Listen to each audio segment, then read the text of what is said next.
I'm abducted the day before my wedding. My abductors lock me in a dark cellar and repeatedly violate me. My legs are snapped and I'm thrown out with a pile of trash while undressed. Someone takes a photo of me and shares it online. My family finds me a disgrace, so they send me to a hospital in the suburbs and hide me there. After half a year of treatment, my ovaries are removed due to extensive damage. My broken legs can't recover and I lose the ability to walk. I'm supposed to be a rising star in dancing. Now, however, I'm forced to spend the rest of my life in a wheelchair. I can't even have children anymore. The Levy family sees photos of me online and immediately calls off my engagement to their son, Quentin Levy. They call me a shameless woman. Then they make Quentin marry my sister Laura Sorensen. I think my family will pity me, but my grandfather calls me a disgrace. He wants to disown me. At that moment, Quentin's brother, Elias Levy, proposes to me. You've only had eyes for my brother in the past. Now that he's married, will you give me a chance to care for you? He sounds determined and the heartache in his eyes moves me. I agree to marry him. After we're married, Elias gives me the love and care I need. He doesn't allow anyone to harm me. A year later, I complete my treatment earlier than expected and return home to surprise him for our anniversary. That's when I overhear his conversation with my brother. Elias, I helped you trick Jean out of the house 2 years ago, leading to her abduction and torture. That's why she's like this now. So you can't let her down. I did all of this for Laura's happiness. As for Jean, I'll make sure she doesn't have to worry about survival for the rest of her life. Elias, Jean's latest medical report just came in. Not even the best treatments abroad can help her walk again. She'll never dance again and she can't have kids anymore. Don't you think we went too far?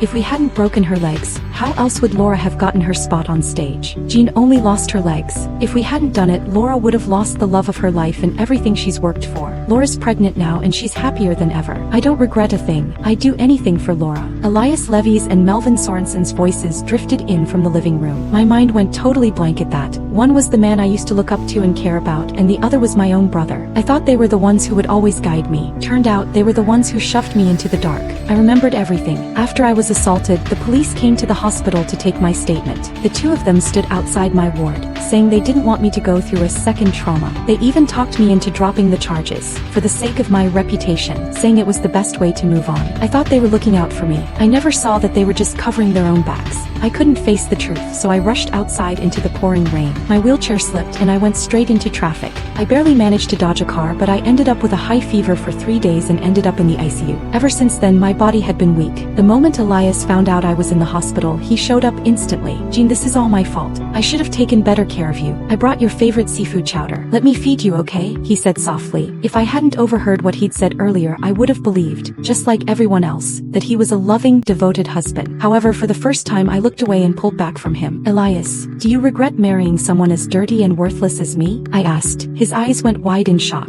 Don't you ever say that about yourself. You're just as beautiful to me as you've always been. How could I ever regret marrying you? I lowered my head, letting my hair fall over my cold, empty stare. A bitter smile curled at my lips. He loved me, so he destroyed me, left me broken and humiliated. Also, I'd have no choice but to stay with him. But this wasn't love. He was a monster, a madman. Elias was in love with Laura Sorensen, the foster daughter who grew up with the Sorensen family. If you truly love me, would you dare touch me? I asked, lifting my chin and staring him down. Elias looked back at me with that same rehearsed tenderness. Of course I would, he blurted out. I just don't want to hurt you. You're still recovering and I'd be crushed if I did. He quickly reached for my hands. I pulled back, refusing to let him touch me. We'd been married for a year, and not once had he laid a hand on me. Every time he gave me the same excuse, and like an idiot I believed him. Once I was on the mend, Elias said he wanted to bring me back to Levy Manor for the family's monthly dinner. I was worn out and still reeling from one thing after another, and all I wanted was to rest, so I turned him down, but he wasn't having it. His concern for me had vanished.